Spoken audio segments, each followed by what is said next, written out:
Petrato. And I'm Derek Sockland. And where are you guys from? We are from Champaign, Illinois. We're with a company called Horizon Hobby. We're a big manufacturer of radio control products. Cool. And so are you going to be competing or just helping the competitors? We're doing a little of everything today. We're talking about our products. We're competing in several classes. We're flying long range, flying tandem, flying everything we can, having a good time. Wow. And did you go all over the country and do this? A little bit of everywhere. I mean, I think, well, this weekend specifically, our company's at 4 different events across the country. I think I'm going to maybe 8 or 9 this year, and you're probably going to about the same, about 10, 11. Yeah. So exactly what does your company do? So Horizon Hobby is a global manufacturer of radio control products. So we develop radio systems, airplanes, boats, cars, helicopters, anything radio control, we develop and manufacture it. And that software is going crazy right now, isn't it, in terms of capability? Well, in terms of radio control stuff, I mean, drones, yeah, that stuff we're doing here. So we have our hand in a lot of different categories. The radio control industry has always been a strong industry. The drone category is really booming right now, especially drone racing, airplane, fixed wing, FPV racing, that kind of stuff. So how'd you guys get into this? Mine's a little different. I actually interned with Horizon Hobby in my last year of school, and when I got that job, I hadn't touched a transmitter or anything. I was brand new to the hobby, never flown anything before. Kind of picked it up, and I've been flying for about a year now. Really got into kind of like the FPV drones, like the racing drones. What is that? FPV, first-person view. So like what these guys are flying out here, there's a little camera on front that's feeding a video signal to a set of goggles. So they're sitting there, and all they're seeing is from the front of that aircraft. I just experienced that. That was really cool. Right? Yeah. I mean, that alone, if people could come up here and just experience that, that would have been worth the trip. Yep. Yeah, it's a blast. It's pretty addicting, honestly. So I got into more of the drone side of things. So same kind of camera system on a little racing drone. I'm new to fixed wing, or I'm new to wing racing. They got me out here flying a little bit this weekend. having a blast with that too. Yeah, so I'm new to the hobby. So what is this? So the first-person view, or whatever that is called, but isn't there one that also has a reverse camera, or a camera that shows you the rear view? You can definitely set up a switching device where you can switch between 2 different cameras. Some guys have like a pan and tilt setup so they can look over their wingtip or down or up, whatever. But when you're racing, typically the camera's fixed. Okay. And that allows us to really know where the aircraft is. So you want to be connected to it just like you're in the real aircraft, so you want to feel where it's moving. So you guys are on the cutting edge of drone technology and wireless transmitting and that kind of thing. What is the latest? What's the coolest new thing that you're aware of that's going on? Yeah, I think right now what we're using out here is all analog, so it's technology that's been around for years and years. It's just 5.8 video.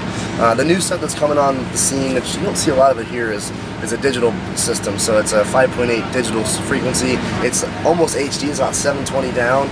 The latency is a tad bit higher, but your experience is better because it's a better picture. Just like instead of watching staticky images on your TV and then going to an HD TV, it's a huge difference. Yep. I mean, try watching a sports game in non-HD now. You don't even want to do it. That's kind of what we're doing these days. It's we're flying it in analog. I'm understanding this Chinese great. I really am.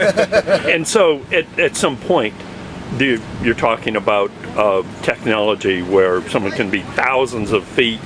That's already here. I mean, that technology is actually, I don't know whether we put it back in there, but there's I was going to show the Phantom, but there's technology out there that you can fly 2 miles out on fairly good video downlink, HD downlink.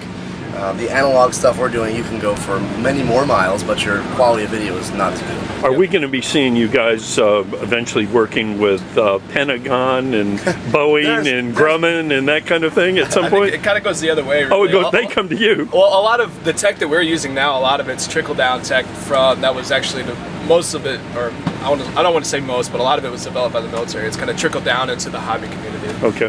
Kind of goes that direction. Really. Yeah, I mean, I think there's a lot of people still working on, working with the military and governments to try to. Now, is it all airborne kind of thing, or is this applicable to underwater activities? It takes a stronger signal to do that? Yeah, it's a little different. And I'm no RF engineer, but the RF takes a whole different life when it goes underwater. It's a totally different setup. Okay. Just you standing in front of, your body's made up of water, mostly water, right? Just you standing in front of an antenna can greatly reduce its performance. So underwater is a whole different ballgame. So with respect to things like boats, I've seen guys with boats and they're using drones in a whole, a multiplicity of ways. But I mean, so it's boats and all kinds of different. When we see like radio control, a lot of it's just line of sight flying or line of sight driving, just enjoying, just like you would see a guy flying an airplane in the field. It's that type of, and that's kind of the products that we do at Horizon mostly.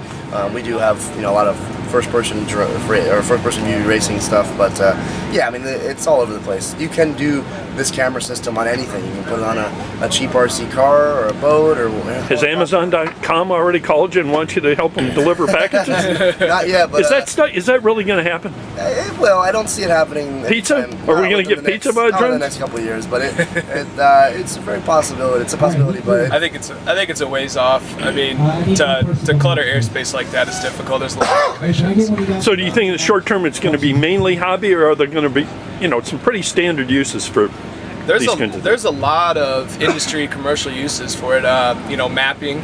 Oh yeah. I know I have a buddy who works at a civil engineering firm, and they have 5 or 6 guys on contract just to go out and do surveying with drones. Oh, cool. Search and rescue, there's inspections, that sort of thing. So there's just, you can name anything and you can probably do it with a drone. Whether or not it makes sense to do it with one is another question, but you can absolutely do a lot of stuff. Thanks very much for joining us today, guys. Thank you. Thanks a lot. Appreciate it. Take it easy.